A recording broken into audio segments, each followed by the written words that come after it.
Bueno, hola, ¿cómo están? Bueno, les comento ahí una cosita, ¿sí? Retomamos el tema de las clases grabadas. La semana anterior fue que no subí ninguna y la anterior tampoco, si mal no recuerdo, ¿sí? La semana anterior sí con el tema de, bueno, darles el espacio para que pudieran realizar el trabajo práctico, ¿sí? Sí subí un video explicando el práctico, pero no clase en relación a algún tema.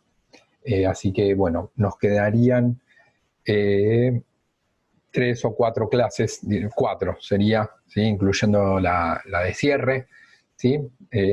Donde seguramente ahí vamos a leer las notas y aclarar, bueno, en qué situación está cada uno de ustedes. Así que nos quedaría entre 3 y 4 clases, ¿sí? La idea es entonces a través de estos 3 videos aproximadamente poder cerrar, nos quedarían entre 1 y 2 temas, ¿sí? Eh, Bien, obviamente les recuerdo a todos que, digamos, les sugiero ver los videos y armar la carpeta tal cual vienen haciendo, ¿sí? Seguramente deben estar cansados y agotados de todo esto, como todos, pero también, bueno, piensen que queda muy poquito, ¿sí? Ahí estoy viendo el cronograma, creo que quedan 2 semanas, 1 semana y media, 2 semanas, ¿sí? Así que ya estamos cerca del final, sobre todo para muchos de ustedes que sé que han trabajado bastante bien, ¿sí? Me fui dando cuenta en las clases virtuales, en las clases Zoom presenciales, así que nada, queda poquito a meterle el último esfuerzo, ¿sí? Bien, entonces, ¿qué es lo que vamos a ver? ¿Sí? Eh, Voy a compartir, ¿sí? El tema, ¿sí? Es el renacimiento, ¿sí? El tema es el renacimiento.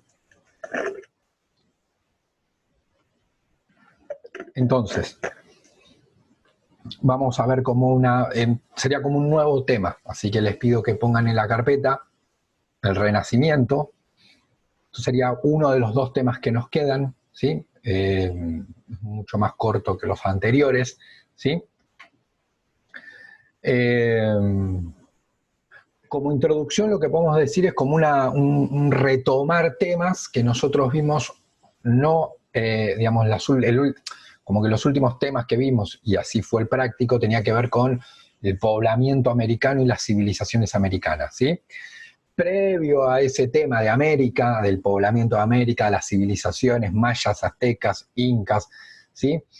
Previo a eso, ¿sí? Diría ahí por julio, más o menos, estuvimos trabajando en Europa. Entonces, con este tema del Renacimiento hay como un volver a Europa, ¿sí?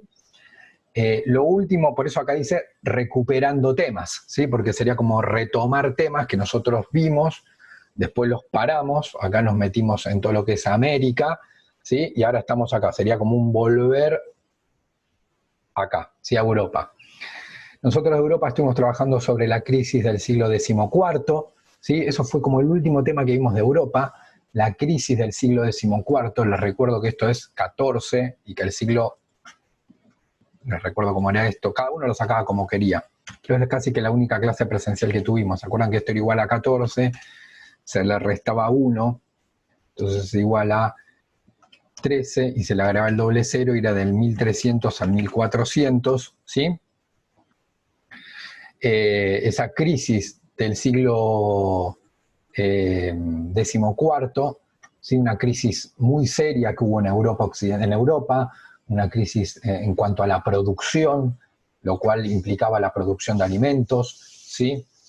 Una crisis también demográfica porque esto sería menos, murió mucha población por falta de alimentos, pero también hubo un agravante que fue la peste negra, justo este año que estamos en tema de pandemia, fue muy grave en Europa esa peste negra, digamos, produjo la muerte de mucha población, entonces hay una crisis demográfica, ¿sí? Obviamente el agravante de que esa caída de población significaba menos cantidad de trabajadores y ahí como había menos trabajadores, se volvía a producir menos alimentos, y ahí todo lo que dijimos, menos alimentos generaban hambrunas, ¿sí? Falta de alimentos para la población, ¿sí? Entonces, digamos que el último tema que vimos en Europa tenía que ver con esa crisis del siglo XIV, una crisis productiva, demográfica, ¿sí? Y sí, ya comenzamos a ver, esto ya lo tienen, ¿sí? Esto los voy marcando para que vayan armando su carpeta, ¿sí? Sé que están cansados, pero como les decía al principio, queda poquito, ¿sí? Digamos que a mediados del siglo, la crisis fue en el siglo XIV, ¿sí? Entonces, un siglo después, siglo XIV, siglo XV, a mediados del siglo XV, se sale de esa situación de crisis y se va como hacia lo que es una expansión de la economía, ¿no? Lo que muchos suponen que va a pasar después de que pase el tema del coronavirus, ¿sí? Que ahora hay una fuerte caída, de una crisis de la economía a nivel mundial, no solo en Argentina, sino en todo el mundo, y que después que se supere esa crisis y el coronavirus va a comenzar un periodo de expansión económica. Bueno, expansión sería algo bueno, ¿no? Es como que la economía crece, ¿sí? Eso se inicia a mediados, esto sería mediados del siglo XV, ¿sí? Estoy diciendo 1450, ¿sí? 1450. Ahí se inicia un periodo de expansión económica que va a ser bastante extenso porque es 1450, 1500 y 1600, digamos, ¿sí? Digamos, todo el 1500 y alguna parte del 1600, ¿sí? Esa expansión de la economía, que se inicia en 1450, se caracteriza por un crecimiento, esto sería crecimiento de la producción agrícola, ¿sí? Fíjense, ¿se acuerdan que acá dijimos que había como una caída de la producción? ¿Sí? Hay una crisis productiva, una crisis productiva, ¿sí?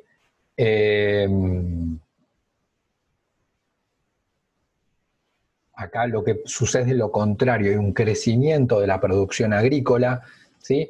Esto tiene que ver con que comienza a existir mayor cantidad de mano de obra disponible,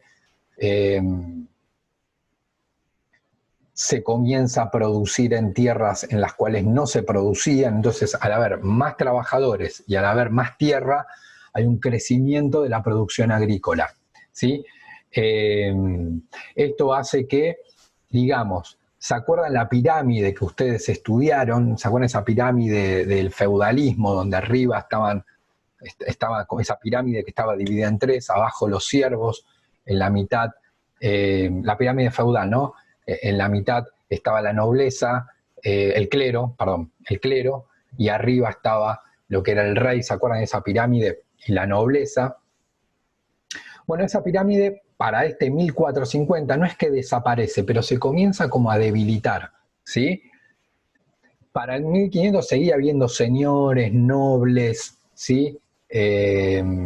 Siervos, ¿sí? ¿Se acuerdan que era la base de la pirámide eran los siervos? Creo que antes dije señores, me equivoqué. La abajo, ¿se acuerdan cuando vimos ese dibujito en pirámide? Estoy hablando de Europa, que dijimos que acá abajo estaban los siervos, ¿sí? Después estaba el clero y después estaba la nobleza y el rey. Bueno, esa pirámide hacia 1450 no es que desaparece, pero se comienza a debilitar. Y terminamos, sí, el video anterior diciendo que aparece un nuevo grupo que va a ser la burguesía, ¿sí? Como un nuevo grupo, fíjense que yo acá dije siervos, clero y nobleza, no hablé de la burguesía. Sin embargo, y lo señalé al final de cuando hablamos de Europa, en las ciudades europeas aparece un grupo que no es siervos, no son nobles y tampoco es el clero, que va a ser la burguesía, ¿sí? Ese nuevo grupo, ¿sí? Comienza, por ejemplo, entre otras actividades, no es la única, pero entre otras actividades, comienza a desempeñarse en la actividad agraria, ¿sí? Más que nada, no es que producen la tierra, porque eso lo hacían los campesinos, ¿sí? Pero sí lo que hace es como que compraba tierra y la alquilaba, por ejemplo. ¿Sí? Yo compraba una tierra y ¿qué hacía? No la producía yo esa tierra, sino es como que yo diga, bueno, compro un departamento y no lo uso yo el departamento, sino que lo que hago con ese departamento que compré es ponerlo en alquiler para que alguien me pague. Bueno, lo mismo hacía la burguesía con la tierra. Compraba tierra y no es que la trabajaba, sino que, por ejemplo, la daba en alquiler y obviamente por eso le pagaban, ¿sí? Entonces hay un crecimiento, porque hay expansión de la economía, porque hay un crecimiento de la producción agrícola, crece la producción de determinados productos elaborados, ¿sí? Como por ejemplo los textiles. ¿Sí? Cuando se dice manufacturas es un producto que está elaborado. Es diferente al bien agrario en el sentido que el bien agrario te lo produce la tierra, ¿sí? La manufactura es, digamos, un producto que de alguna medida, si bien interviene el trabajo humano en la producción agraria, el elemento central es la naturaleza. En la manufactura interviene fuertemente la transformación de la materia prima. Por ejemplo, yo tengo lana, ¿sí? Interviene el trabajo del hombre y te genera un textil, una remera, un pullover, ¿sí?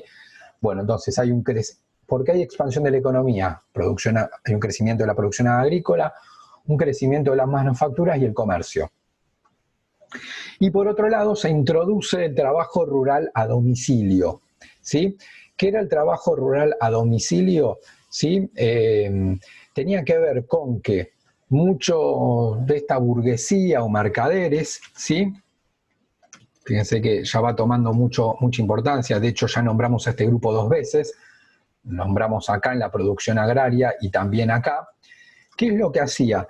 Lo que hacía era, la burguesía era un grupo social que compraba materias primas, ¿sí? Y lo que hacía era llevarlo al campo, por eso es trabajo rural, para que ese campesino que estaba viviendo en el campo, por ejemplo, produjera un textil. Como que yo decía, bueno, a ver, yo estoy en una ciudad, Buenos Aires, compro lana, ¿sí? Compro todo lo que un tejedor necesita para generarme un pullover, ¿sí? Entonces yo compro toda la materia prima, compro las herramientas y después voy al campo y le dejo toda esa materia prima y las herramientas a ese campesino que está en el campo. Entonces el campesino hacía como 2 trabajos. Uno, vivía en el campo, entonces producía el campo. Pero como muchas veces no le alcanzaba solo ese trabajo para subsistir, vieron que actualmente hay personas que tienen 2 trabajos. A muchos campesinos tampoco le alcanzaba. Entonces trabajaban en el campo y después ¿qué hacían? Bueno, trabajaban, por ejemplo, estos textiles. El mercader o burgués es el que le dejaba, ¿sí? Porque este campesino vivía en el campo, no es que iba a buscar a un lugar las herramientas o iba a buscar a una ciudad la lana. Se las dejaba el burgués, se las dejaba en la casa. Entonces el campesino trabajaba el campo y además tejía un textil, un pullover. Como un trabajo, obviamente no es para usarlo él, sino que él después se lo daba al burgués y el burgués vendía los textiles. Obviamente este campesino que tejía el pullover se le pagaba por eso, ¿sí? Y el burgués, fíjense acá que también no lo produce él, sino lo que él hace es compra la materia prima, se lo lleva al campesino, el campesino lo produce, por eso es trabajo rural. Y a domicilio, ¿por qué? Porque se lo llevaba hasta yo burgués o mercader, se lo llevaba hasta el domicilio. El burgués no lo producía, sino que compraba la materia prima, se la llevaba el campesino, ¿sí? Acordaba un tiempo, X cantidad de semanas, y después de las semanas pasaba a retirar el producto. Yo le dejaba la materia prima, le dejaba las herramientas, acordaba un tiempo y después pasaba a buscar directamente, tenía que estar el pullover. Yo me llevaba los pullovers y le pagaba. ¿Qué hacía el mercader o la burguesía con esos pullovers? Por esos mercader lo vendía en el mercado, ¿sí? Iba a las ciudades y vendía ese pullover, esos pullovers, ¿sí? Entonces, hay un ciclo de expansión económica porque crece la producción agrícola, crece la producción de manufacturas, crece el comercio, ¿sí? Y se introduce el trabajo rural a domicilio. Desde el punto de vista político, acá recorté un fragmento del capítulo del libro, que algo también ya estuvimos diciendo, ¿sí? Se comienza a establecer, lo leo, ¿sí? Dice, el aspecto político. Nosotros ya estamos a mediados del siglo 15. Dice, como leíste en el capítulo anterior, desde fines de la Edad Media, más o menos en 1450, el poder de las monarquías de Europa se fue fortaleciendo. Si los monarcas comenzaron a acumular poder. ¿Se acuerdan que nosotros veníamos de un momento en el cual los señores tenían, si bien existían los monarcas, los reyes, tenían poco poder? Los que mandaban realmente eran los señores. Y sí, al final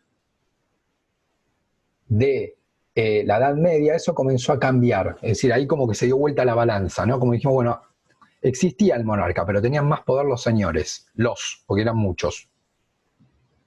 Eso comenzó a cambiar, en el cual los monarcas que estaban acá comenzaron a acumular poder político y los señores comenzaron a perder ese poder. ¿Sí? Entonces, fíjense lo que dice acá. En algunos países europeos, los monarcas lograron, por ejemplo, el monarca en Francia, por ejemplo, en España, en algunos países europeos, los monarcas lograron afirmar su autoridad, ¿sí? Y consolidar lo que denominamos Estado moderno. ¿Qué es el Estado moderno? El Estado moderno se caracteriza por la centralización del poder político en torno a la figura del rey. Es decir, que en un territorio determinado, ¿sí?, no mandan los señores, sino que los que mandan es el monarca. Si esto es un país, y acá hay varios nobles, ¿quién manda en este territorio? Acá hay un señor, pongamos que cada puntito es un señor, otro señor, señor, todos estos son señores. Tengo 1, 2, 3, 4, 5, 6, tengo 3 y 3, 6, 8 señores, son los puntitos, estos circulitos, ¿sí? Y está el monarca. Bueno, ¿quién manda acá? Dijimos que lo que sucedía mucho tiempo atrás es que mandaban los señores y el monarca existía pero tenía poca autoridad. Bueno, eso, la balanza dijimos que cambia, en la cual los señores, que son 1, 2, 3, 4, 5, 6, 7, 8, van a ir perdiendo autoridad y el que es monarca, que era uno de estos, va ganando autoridad. Por eso lo que dice es, se caracteriza por la centralización del poder político en torno a la figura del rey, que era el único que tomaba las decisiones dentro de un territorio unificado, esto un territorio, y delimitado, acá tengo los límites, ¿sí? Y a quien todos los grupos sociales le deben obediencia, es decir, todos los grupos sociales que estaban acá adentro debían responderle a ese monarca, incluso los señores, ¿sí? Ni hablar los siervos, el clero, ¿sí?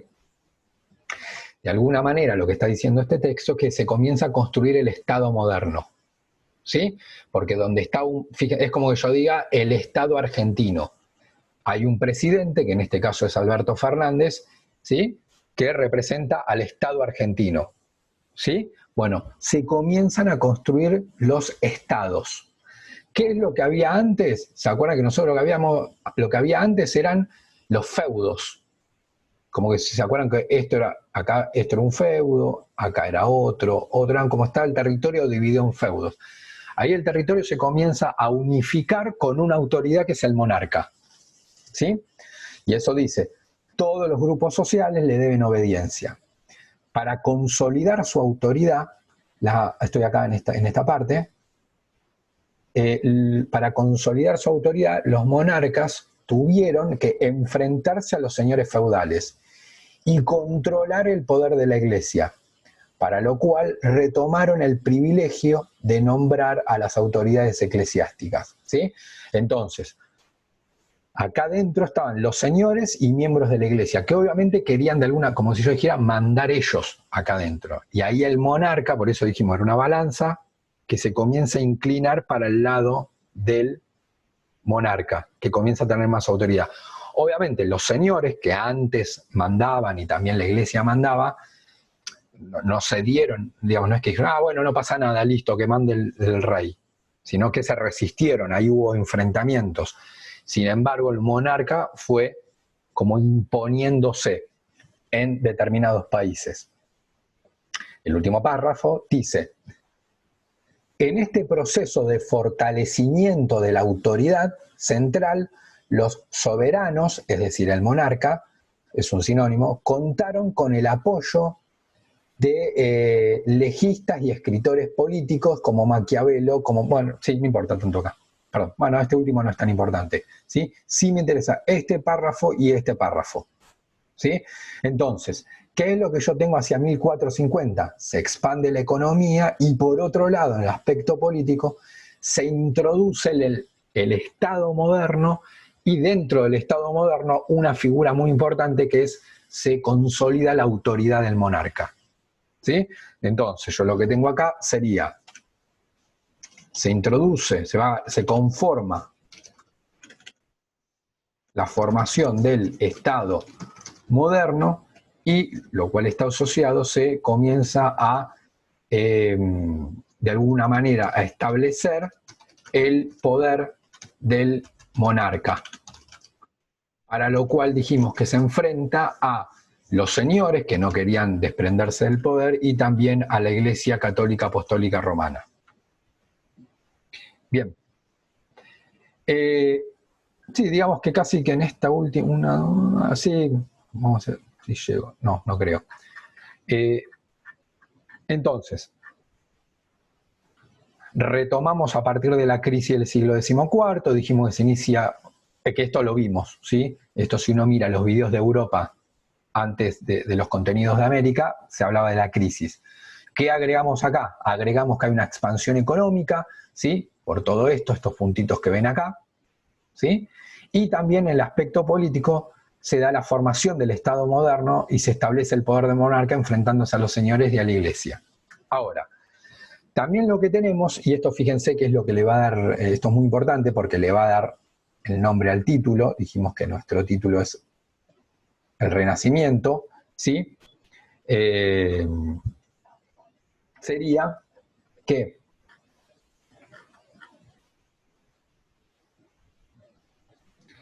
comienza en esta Europa, fíjense como hemos dicho, acá ya estamos volviendo a Europa, obviamente, en Europa volvimos a Europa y lo que voy a plantear es que se da en Europa, ahora después decimos cuándo, como una transformación en las formas de pensar, en las formas de vivir de esa población europea. ¿Sí? Hay como una renovación cultural. ¿Sí? Surge un movimiento cultural, un movimiento espiritual que vamos a denominar renacimiento. Renacimiento quiere decir, fíjense que no es nacimiento, sino renacimiento, como que significa volver a nacer. ¿Sí? ¿Dónde se dio cuando digo movimiento cultural, piensan en las formas de pensar, en las formas de actuar, ¿sí? De la población europea? Siempre estoy hablando de Europa, no estoy hablando de América, sino de Europa, ¿sí? ¿Dónde se desarrolló este movimiento? Sería en Europa occidental, ¿sí? Por las dudas, vamos a mostrar que ahí no lo había pegado antes, así que lo vamos a buscar un mapa, ¿sí? Un minuto, vamos a buscar un mapita ahí de Europa para recordar lo que era Europa occidental, ¿sí? A ver si lo encuentro rápido.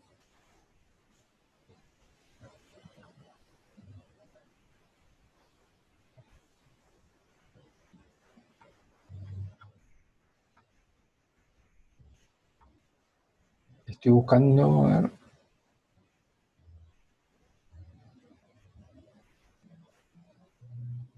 Tengo uno, pero a ver. No, esto no.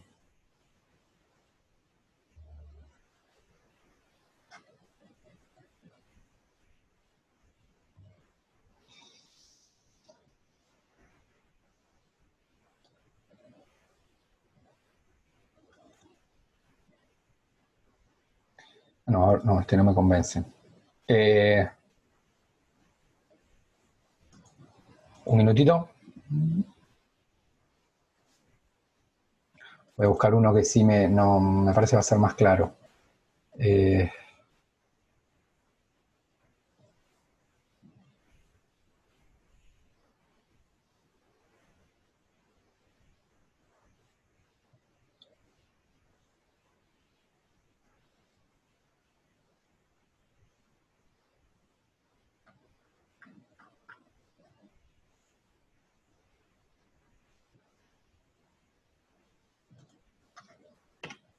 Lo voy a pegar acá.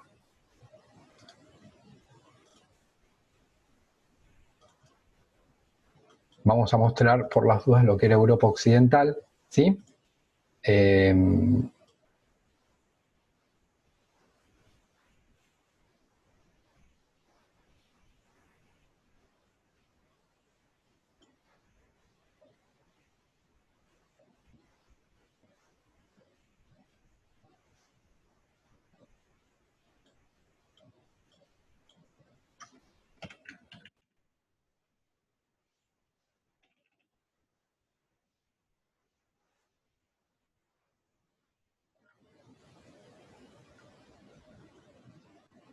Bien, entonces, era un movimiento, dijimos, surge un movimiento cultural que denominamos Renacimiento. Ese movimiento se va a desarrollar en Europa Occidental.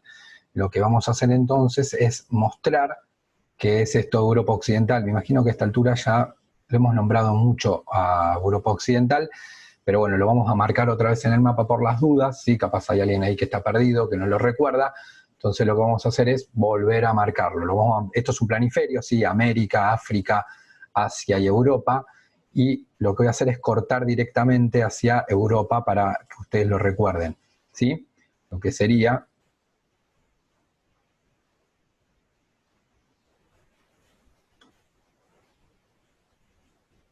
Ahí está.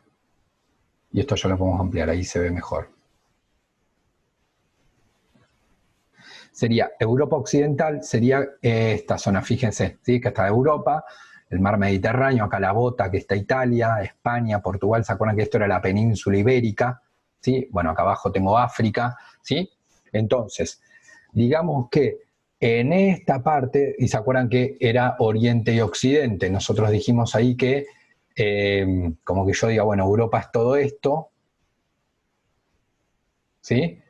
Sí, más o menos, no es exacto lo que estoy haciendo, pero está bastante, porque ahí, porque como es con línea recta, eh, em, es un poquito más para acá, pero bueno, no importa. Digamos que entonces, sin relleno, ahí está. Digamos que esto sería Europa, ¿no? Lo que uno está viendo acá. Ahora, sin relleno, ahí está. Esto sería Europa, ¿no? Dijimos que Europa ¿se acuerdan cuando hablamos del Imperio Oriente y Occidente, que se dividía como en dos partes? ¿Sí? Entonces, digamos que aproximadamente a esta altura, ¿sí?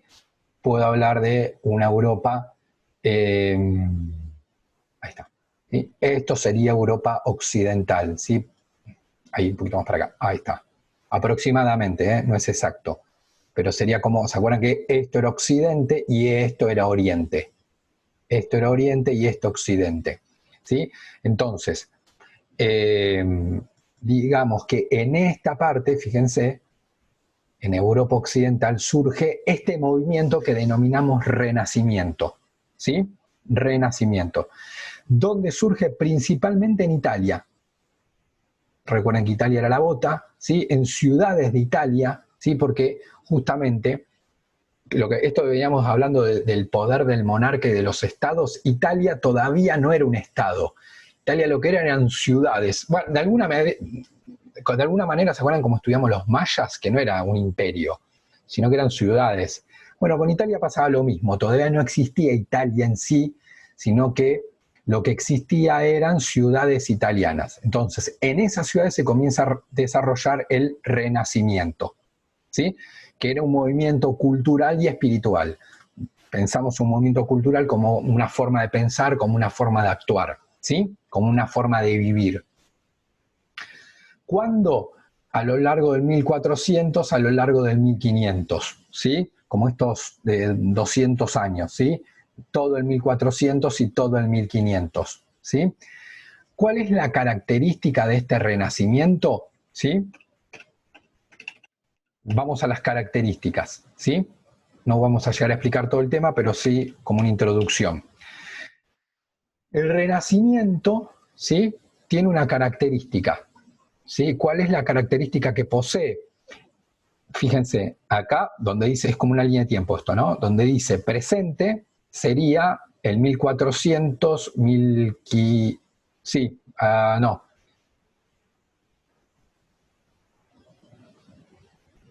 Bueno, sí, sí, sería 1300, 1400. Vamos a simplificarlo porque dijimos 1400 antes.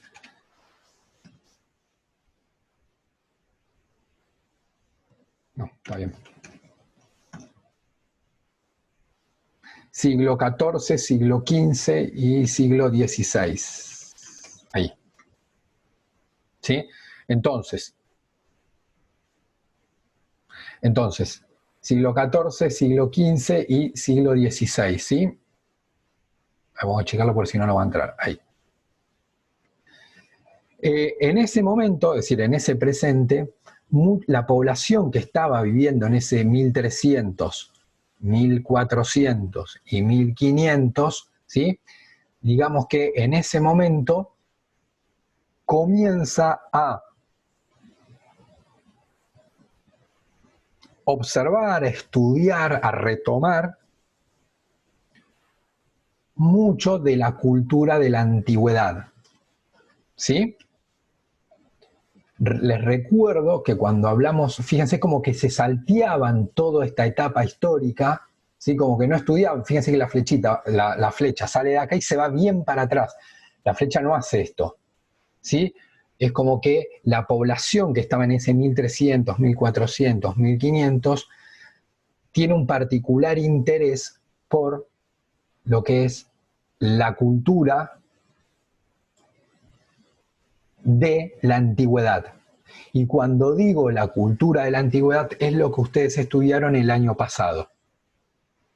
La antigüedad, entre otros pueblos, estaba conformada por la de Grecia y la de Roma. Eran como dos culturas que, la de Grecia y la de Roma, que la población que vivía acá estaba de alguna manera mirando con mucha admiración, como admirando. Era una cultura pasada, porque estaban Grecia y Roma como ciudades todavía existían y existen hasta el día de hoy. Roma es una ciudad, Grecia es un país. Pero lo que la población de esta zona de alguna manera retoma era la cultura de la Grecia y Roma clásica, la que estaba en la antigüedad, es decir, la que ustedes estudiaron el año pasado, ¿sí? Entonces, eso se lo denominaba cultura greco-romana, ¿sí? Es como que ellos estaban acá y vuelven a estudiar, a pensar las ideas, a leer los libros, ¿sí? De los romanos y de los griegos, ¿sí? De la antigüedad, ¿sí? Les recuerdo que la antigüedad, ¿sí? Terminó, ¿se acuerdan? Cuando cayó el Imperio Romano, es decir, en 476 después de Cristo,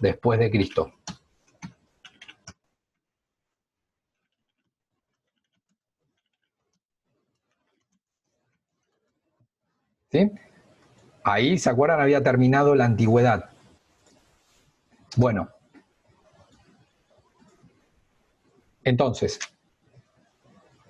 la población que estaba acá vuelve a retomar esos autores, porque lo que plantea es que el hombre, de la población que estaba acá, decía que el ser humano, ¿sí? El ser humano había alcanzado en sus creaciones, por ejemplo en la arquitectura, es una creación humana, en la escultura, ¿sí? Y en otras áreas, la filosofía, el mayor grado de perfección. La población que está acá dicen, no fue, uno puede pensar, claro, que esto es el tiempo, ¿no? 476, después vino toda la Edad Media es la que había comenzado, termina la antigüedad en el 476, termina acá y comienza la Edad Media. ¿Sí? Lo que nosotros llamamos Edad Media, feudalismo, medioevo, ¿sí? Comienza acá. Bueno, la población dice, uno podría pensar, bueno, las creaciones más avanzadas deberían ser las que estamos, si estamos en esta línea, ¿no? las nuestras o a lo sumo las que están acá. Y ellos planteaban que no, que el hombre, el ser humano, había alcanzado en sus creaciones el grado mayor de perfección en la antigüedad.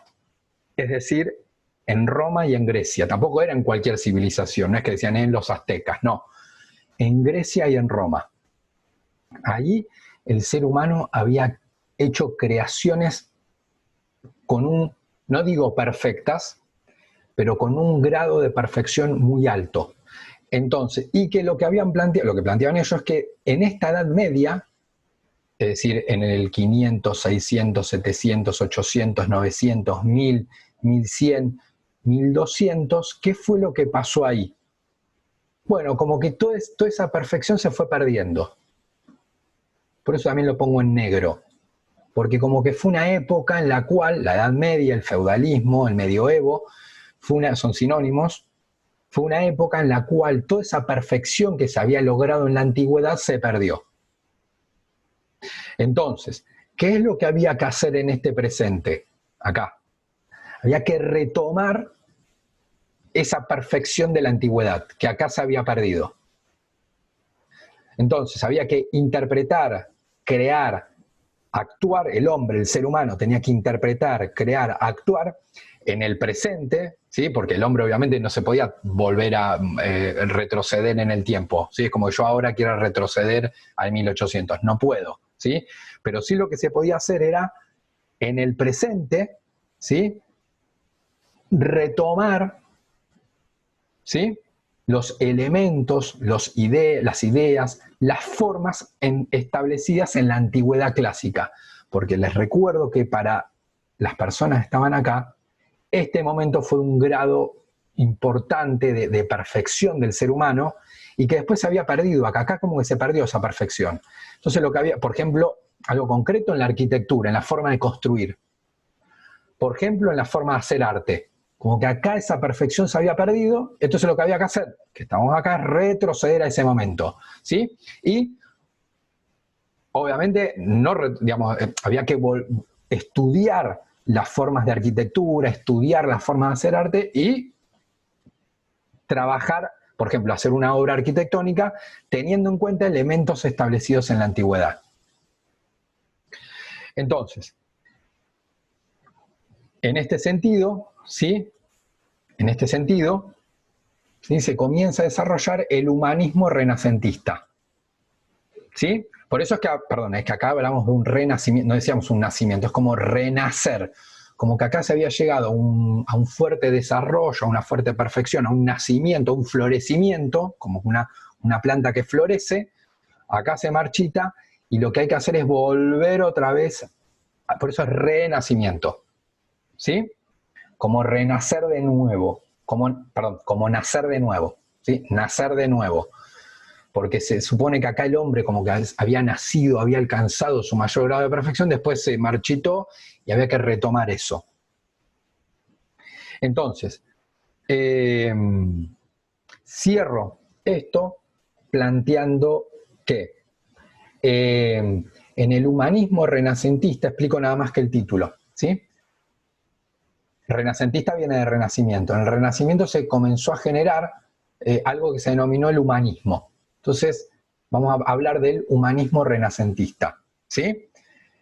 En este humanismo renacentista se plantean esto que veníamos diciendo, ¿no? Nuevas formas de pensar y de vivir de la población de Europa Occidental. No estoy hablando de todo el mundo, estoy hablando de Europa Occidental. Nosotros dijimos que el Renacimiento se dan en ciudades italianas y después se expande por Europa Occidental, por acá. Esto sería Occidente. Nace en ciudades de Italia y después se expande por acá. Entonces, esta idea de volver a las formas de arquitectura, volver a hacer arte como se hacía en la antigüedad, volver a leer autores como se hacía en la antigüedad, ¿sí? Surge en ciudades italianas y después se expande por Europa Occidental, ¿sí? Entonces, y ahí se comienzan a generar en la población de Europa Occidental nuevas formas de pensar y de vivir. Y ahí se da, en ese humanismo renacentista, ¿sí? Que hablamos del 1300, 1400, 1500, una nueva forma de pensar y de vivir. ¿sí? Nuevas formas de pensar y de vivir, ¿sí? Una cosita, quiero chequear, a ver si...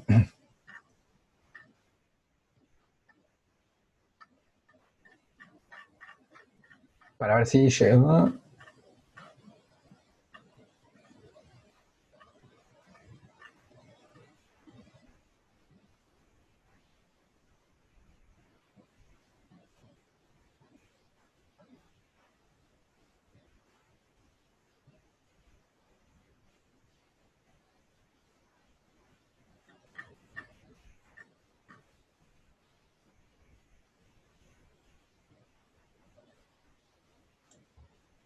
Sí, entonces...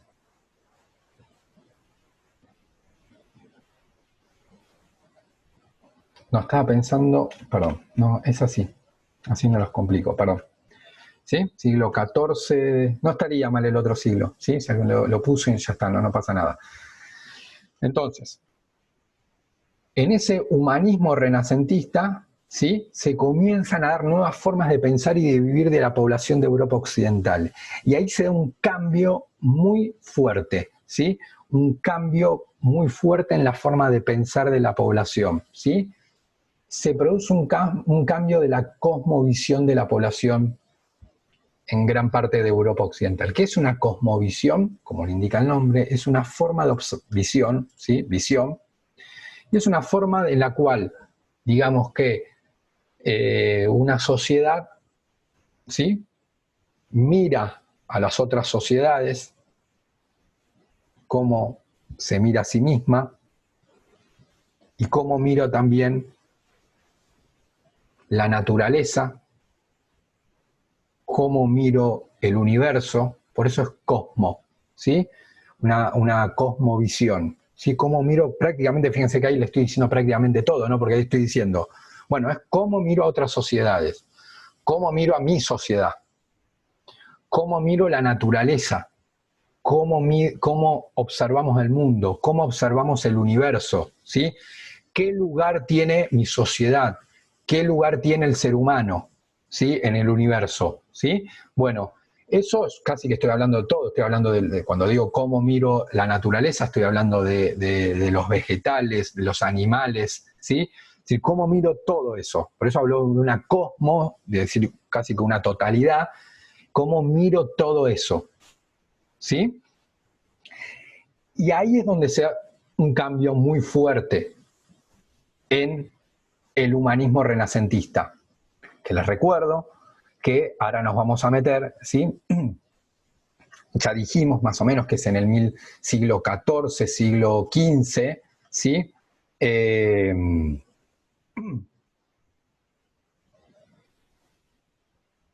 Claro, siglo XV,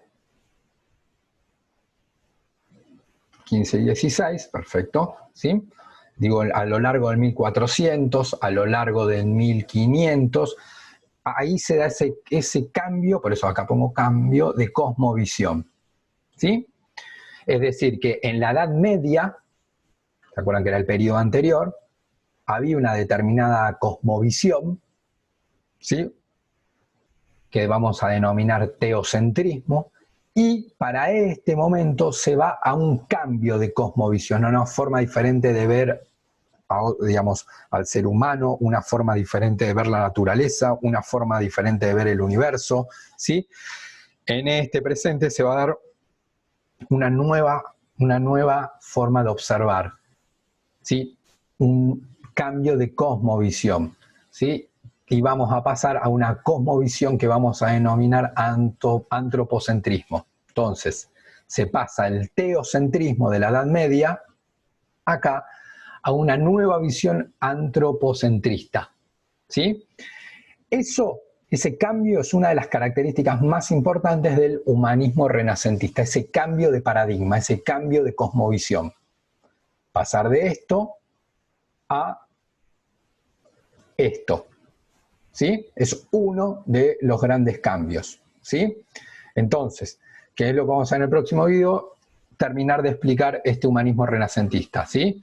Vamos a explicar entonces los dos paradigmas, que era cuál era en qué consistía, sabemos los nombres, ¿sí? Y algunas características más del humanismo, ¿sí? Y ahí terminamos, ¿sí? Bien. Saludos.